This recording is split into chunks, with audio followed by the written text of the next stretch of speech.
कि अगर अब्दुल बन के दोस्ती करे, अब्दुल बन के प्यार करे, अब्दुल अपने नाम के साथ अपनी पहचान के साथ दोस्ती करे, अब्दुल टोपी लगा के अपनी दोस्ती करे, अब्दुल कलावा पहन के क्यों दोस्ती कर रहा है? अब्दुल जो है अपने पिता का नाम रहीम है तो राम क्यों बता रहा है? लफ्ज़ जिहाद आतंकवाद से बड़ा खतरा है। भारत में प्रतिवर्ष 1000 हिंदू कम होते हैं आतंकवाद के कारण।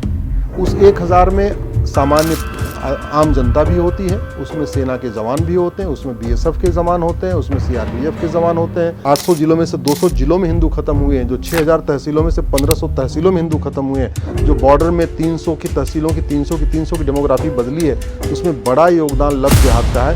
दुर्भाग्यवश हमने लफ्ज़ जिहाद को न तो एक्ट ऑफ टेररिज्म डिक्लेयर किया, ना हमने वेजिंग वॉर डिक्लेयर किया, न लफ्ज़ जिहाद को हमने ऑर्गेनाइज क्राइम डिक्लेयर किया, न लफ्ज़ जिहाद को हमने अनलॉफुल एक्टिविटी डिक्लेयर किया। हमारे योगी आदित्यनाथ एनकाउंटर करवा देते हैं। इसलिए मैं कह रहा हूँ कि कानून का खौफ बहुत ज़रूरी है। जब तक कानून का खौफ नहीं पैदा होगा ना, तब तक अगर कानून कठोर हो जाए तो योगी जी की जो स्पीड है ना वो 1000 गुना और बढ़ जाएगी। अभी तो योगी जी क्या कहते हैं, बंदूक ठीक नहीं है, योगी जी बस अपने दम पे पूरा ठीक किए हुए हैं।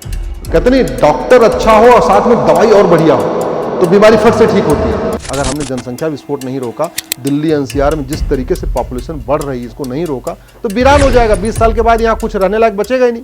हमारे देश में बहुत सारी कुरीतियां और बहुत सारी कुप्रथाएं मुगलों के आने के बाद शुरू हुई। उदाहरण के लिए हमारे देश में घूंघट प्रथा थी ही नहीं। अब मुगल चले गए तो ये हलाला बंद होना चाहिए। हलाला अपने में बलात्कार है, मुताह अपने आप में बलात्कार है, मिस्यार भी बलात्कार है, तहर्रुस तो गैंग रेप है। अब समय आ चुका है ये कानून बना के इसको बदला जाए।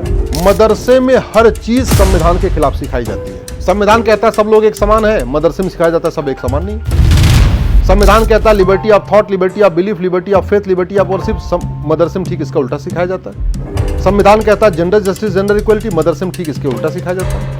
संविधान कहता है फ्रेटर्निटी, यूनिटी, नेशनल इंटीग्रेशन, मदरसे में ठीक इसके उल्टा सिखाया जाता है। और मदरसे में खास बात यह है कि मदरसा पाकिस्तान का हो या अफगानिस्तान का हो या सीरिया का हो या भारत का, मदरसे का सिलेबस एक समान होता है।